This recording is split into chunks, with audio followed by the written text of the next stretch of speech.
কৃষ্ণ হরে কৃষ্ণ কৃষ্ণ কৃষ্ণ হরে হরে হরে রাম হরে রাম রাম রাম হরে হরে।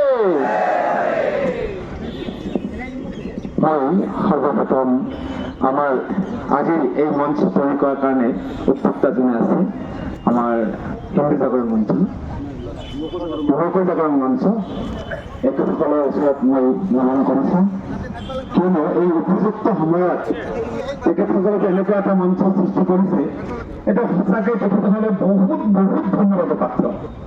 এতিয়া আমি ইস্কন তৰফৰ পৰা মই বঙাইগাঁও ডিষ্ট্ৰিক্টৰ পৰা তেখেতসকলক আমি আন্তৰ্জাতিক কৃষ্ণ ভাৱনায়িত সংঘ তৰফৰ পৰা বহুত বহুত ধন্যবাদ আগবঢ়াইছোঁ। এতিয়া চাওক, আমি আটাই অৱগত যে কি হৈ আছে আমাৰ ওচৰীয়া ৰাষ্ট্ৰত। তেওঁলোকে ইমান জঘন্য, তাৰ এটা প্ৰমাণ মই দি আছো। প্ৰথমতে তেখেতে ইস্কনক কি কৰিব খুজিছিল? বেন কৰিব খুজিছিল। ইস্কনৰ ভক্তসকলক ইহঁতে সিহঁতৰ সেই মৌলবাদী বুলি ভাবি সিহঁতৰ দৰে চিন্তা কৰি আছে আৰু চোৰৰ মন চোৰে চোৰক বিচাৰে, কিন্তু কোনোদিন এই মৌলবাদীসকলৰ দৰে আমাৰ ইস্কন ভক্ত হ'ব নোৱাৰে। তেওঁলোকে জনা উচিত, এজন ইস্কন ভক্ত হোৱা মানে তেওঁৰ লগে লগে চাৰিটা পাপৰ পৰা বিৰত থাকে। তেওঁ কোনো এটা জীৱ জন্তুক কেতিয়াও মানে দুখ নিদিয়ে, কষ্ট নিদিয়ে। আমি মানুহটো দূৰৰ কথা, আমাৰ ইস্কন ভক্তসকলে এটা পিপৰাক মাৰিবলৈ কষ্ট পায়, এন্দুৰে ঘৰত ডিষ্টাৰ্ব কৰিলে সেই এন্দুৰটোক মাৰাৰ কাৰণে কষ্ট পায়, নামাৰে কেতিয়াও, বেলেগ উপায়ে তাক ভিতৰত বাহিৰ কৰি দিয়াৰ চেষ্টা কৰে। এনেকুৱা আমাৰ ইস্কন ভক্ত, আৰু তাহাঁতৰ হৃদয়টো ইমান ইমান হেৰি, তাৰমানে চবকে ভাল পাবলৈ চেষ্টা কৰে। আৰু নতুন ইস্কন এয়া হ'ল আমাৰ হিন্দু। আমাৰ হিন্দু সমাজত প্ৰত্যেকে এনেকুৱা, আমাৰ হিন্দুবিলাক প্ৰত্যেকে এনেকুৱা, প্ৰত্যেকৰে অন্তৰখন এনেকুৱা, চবৰ প্ৰতি পৰিস্থিতি চবকে ভাল পাব বিচাৰে। এইবিলাক হিংসা বিদ্বেষ তাহাঁতৰ বহুত কম আছে। তাৰ কাৰণ মই এটা দৃষ্টান্ত দিছোঁ। চাওক, আজি বাংলাদেশত সিহঁতৰ চৰকাৰে মিলি পেলাই এই হিন্দুসকলৰ ওপৰত যিটো অত্যাচাৰ চলাইছে, যদি আজি এই ভাৰতবৰ্ষত আমাৰ হিন্দুসকলে তথাপি চুপচাপ আছে। আমাৰ ভাৰতবৰ্ষৰ হিন্দুসকলে ইচ্ছা কৰিলে কিন্তু বহুত কিছু কৰিব পাৰিল হয়। এতিয়া ক'ব গ'লে আমাৰ এটা হিন্দু বহুত গৰিষ্ঠ হৈ আছে, কিন্তু কোনো এটা মছজিদৰ ওপৰত না এটা মুছলমানৰ ওপৰত না কোনোবা বিধৰ্মী এটাৰ ওপৰত কিবা এটা তাৰ সেইটো হেৰিলৈ সংক্ৰান্তলৈ কিবা এটা ডিষ্টাৰ্ব কৰিছে নাই, কৰা নাই। আমাৰ হিন্দুসকল ইমান মানে আমাৰ প্ৰত্যেকৰ হিন্দুসকলৰ অন্তৰখন এনেকুৱা, কোনো কাকো কোনো বিনা কাৰণত কষ্ট দিব নোখোজে। কিন্তু সেই মৌলবাদীসকলে সিহঁতে ইমান নিথৰুৱা, ইমান সিহঁতে জঘন্য মনোবৃত্তিৰ ব্যক্তি, জঘন্য মনোবৃত্তিৰ চৰকাৰ, যাৰ কাৰণে সিহঁতে ইস্কনক এনেকুৱা দায় দি পেলাই হিন্দুসকলৰ ওপৰত অত্যাচাৰ চলাইছে। আচলতে সিহঁতৰ এইটো এটা পৰিকল্পিত প্লেন, এইটো পৰিকল্পিত সিহঁতৰ এটা মানে ইছ্যু।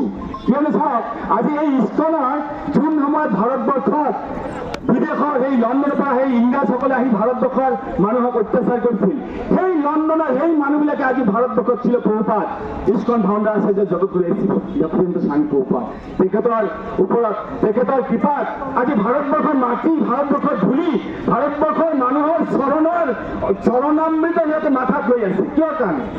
যদি ইস্কন যদি সেনেকুৱা কোনো মানে মৌলবাদী বা সেনেকুৱা কিবা বেয়া সংগঠন হল হয়, তেনেহ'লে কি সেই লণ্ডনৰ সেই বিদেশী মানুহবিলাক আহি ভাৰতবৰ্ষত এনেকুৱা লুটি পুটি খাল হয়? ভাৰতবৰ্ষৰ মাটি, ভাৰতবৰ্ষৰ মানুহবিলাকক কিমান নমস্কাৰ কৰিল হয়? অসম্ভৱ।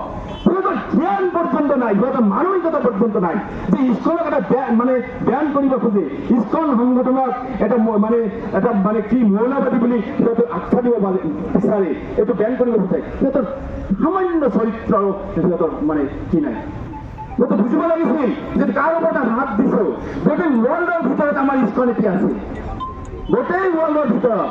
আজি চাওক, আজি 117টা দেশৰ পৰা প্ৰতিবাদ জনাইছে সেইটো কামৰ কাৰণে, সেইটো ঘটনাৰ কাৰণে। তথাপি সিহঁতৰ মূৰত একেবাৰে চিন্তা হৈ থকা নাই যে আমি কাৰ ওপৰত হাত দিছো, কাক আমি বেয়া কৈ আছো। আৰু নিজক অলপ চিন্তা কৰ, নিজৰ চৰিত্ৰক অলপ চাই ল যে তহঁতে কি কৰি আছা। আজি কেইদিনমান আগতে ভাৰতবৰ্ষৰ পৰা যায় তেতিয়াৰ প্ৰধানমন্ত্ৰী মাননীয় ইন্দিৰা গান্ধীৰ সহযোগত, ভাৰতৰ সহযোগত, ভাৰতৰ শক্তিৰ সহযোগত দেশখন তহঁতে পালি। আৰু এই কেইবছৰ পাছতেই ইহঁতে অত্যাচাৰ আৰম্ভ কৰিছে। গতিকে মই আশা কৰোঁ আমাৰ হিন্দুসকলে আমি চবে একগোট হৈ পেলাই ইয়াৰ প্ৰতিৰোধ কৰিব লাগে, ইয়াৰ প্ৰতিকাৰ কৰিব লাগে, ইয়াৰ কাৰণে উঠি পৰিব লাগিব লাগে। আমি বহি থকা উচিত নহয়।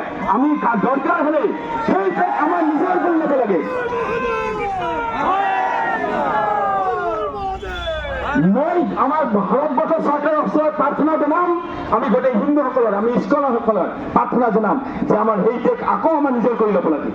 সেইখিনি আমাৰ লাগে, আমাৰ হিন্দুসকল আছে, সেইখিনি আমাৰ দেশ, সিহঁতে আমাৰ দেশত আমাক অত্যাচাৰ কৰিব কি হয় ইমান সময়ত কেনেকৈ পাম? আমাৰ দেশত আমাক কি অত্যাচাৰ কৰিব? গতিকে যোনবিলাক বিদেশী আছে, যোনবিলাক বিধৰ্মী আছে, সিহঁতক সেই দেশৰ পৰা আউট কৰিব লাগে আৰু সেই দেশ ভাৰতবৰ্ষৰ লগত একত্ৰিত কৰি অখণ্ড ভাৰতবৰ্ষ আকৌ কৰিব লাগে। জয় হৰে কৃষ্ণ, জগদীশে প্ৰভুপাদ কি, সমস্ত হিন্দু কি, জয় হিন্দ। হৰে কৃষ্ণ। যদি এইখিনিত মোৰ কথাত কাৰো মনত দুখ লাগিছে ক্ষমা কৰিব। হৰে কৃষ্ণ। নমস্কাৰ, আমাৰ ধন্যবাদ।